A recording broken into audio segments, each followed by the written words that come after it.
32 out and about. See, he's running it in the 4-section configuration, I guess you could say, keeping the 2-tip sections vertical.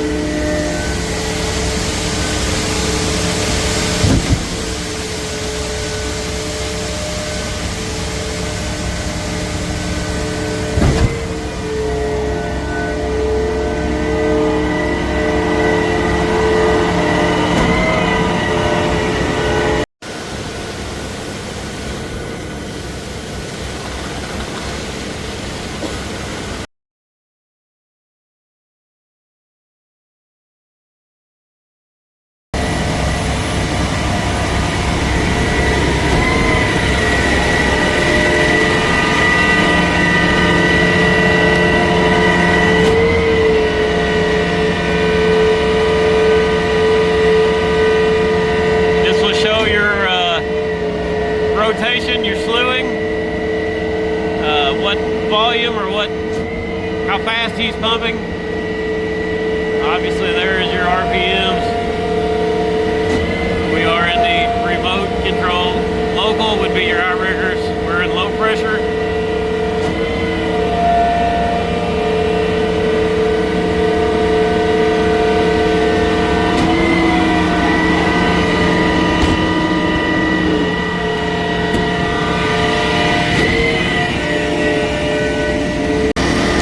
Truck has a 20-foot front outrigger spread to a 13-foot rear outrigger spread. I believe the old 32 was 18 feet. I believe it was 18 feet on the old one.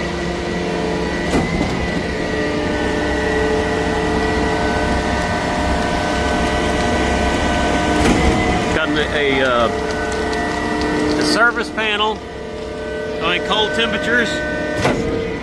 You can actually heat your hydraulics up. So if you park these trucks outside, if you park them outside, you can start it, go to the job, everything's gonna be cold. Flip that switch right there, and it will deadhead your cylinders, revs up the truck, and it will actually show on your computer screen that it is warming up the hydraulics, and whenever it warms up the hydraulics, it will go ahead and idle back down. But it will also still allow you to put the outriggers out.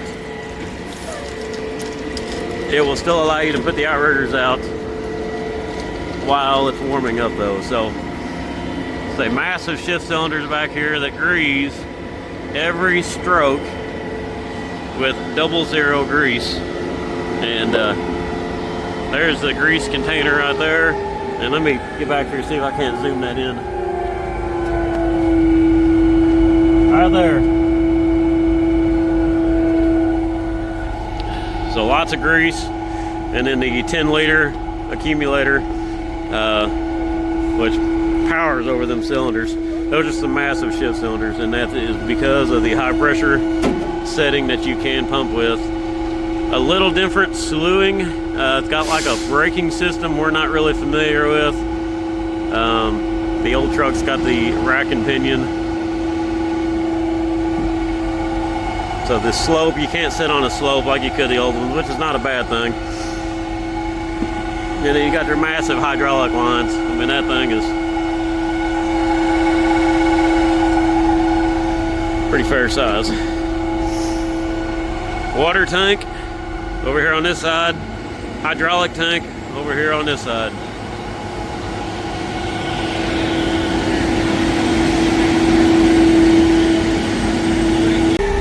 One dislike I have about this truck is there are no boom lights up here on this turret. There is a light right there on the boom, and there are lights right here, but I don't know why there's not a boom light or a turret light. I am a light person though. I like a lot of light. I like lots of light, especially early in the morning or late at night. Just like last week, we didn't get in until about 9 o'clock with the belt truck after doing rock. And then also, as far as lights, that's got a bracket. I think a person could put a omnidirectional light bar right there, which you can light up a lot more area than just a spot back here for the back. So definitely room for improvement there. And then we put a quick disconnect on the hose, so we plug the hose in and fill it from the bottom up instead of trying to climb up on the truck and put it in that cap every time. So and there's another light up here. I think the light bars, the smaller ones, would be excellent for this situation right here. Just my opinion. But why is there no lights on that turret? They need to update that. I believe that is a critical component. Sometimes it can be.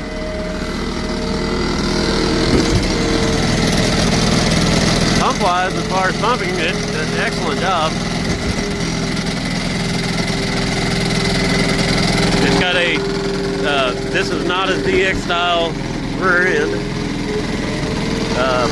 But anyway, 6-inch pipe, 6-inch, and then it reduces right there 6 to 5. So it reduces up on the deck.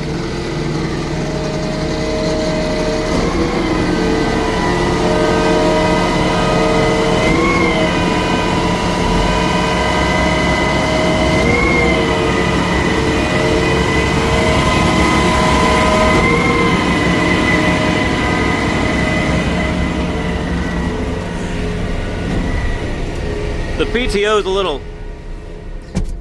PTO is a little intimidating at first. It's not bad, but once you so right now it shows that we're basically in pump mode, and when the automatic transmission, you know, you put it in drive, so the screen has a 4.4 on it. So if we were to be folded up right now, ready for travel, you would go back to neutral, wait till that goes back, and then you would go ahead and click your drive mode, and that would click back green. Then after that goes to drive mode, basically this is the power to the computer. So you would just turn it off, and you are ready to put it in drive and go. So it is a little odd putting the PTO in. Definitely not like the old style trucks, but one thing is for sure, this cab is very, very nice. Very nice. Lots of room in here.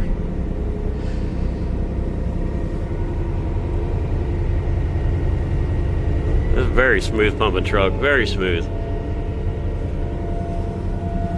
I don't know either.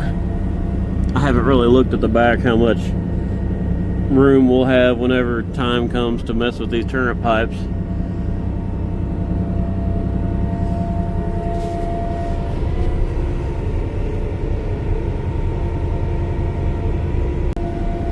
Before I climb out here, this PTO switch here, I believe, is a emergency PTO, and that switch is over in another control panel here, which I will show you where the air cuff control panel is to turn it on and off, which we do not have it on. We do have the fitting up there on the end of the boom for the air, but we do not have the air cuff on. Greg had one on the other day doing a bridge, and he said it worked excellent. So in this control panel here is your air cuff valve. When you turn that on, you will engage your airlines, you will pressurize it, and then when you turn it off, it'll red button will take the air out of the line. So you can pressurize it, which we don't have the pressure very high right now because we don't use the air cup. Turn it off.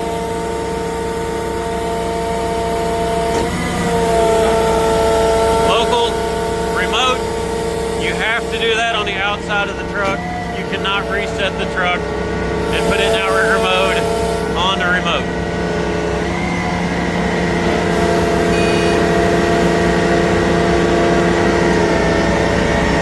Here's your little sensor, your tilt sensor. Alright, just gonna give you all a little rundown here on the truck. We'll have more videos later on it. We're gonna start heading back north. And look at that massive cooler right there. If that doesn't keep hydraulics cool, something's not right. That's a massive, massive cooler.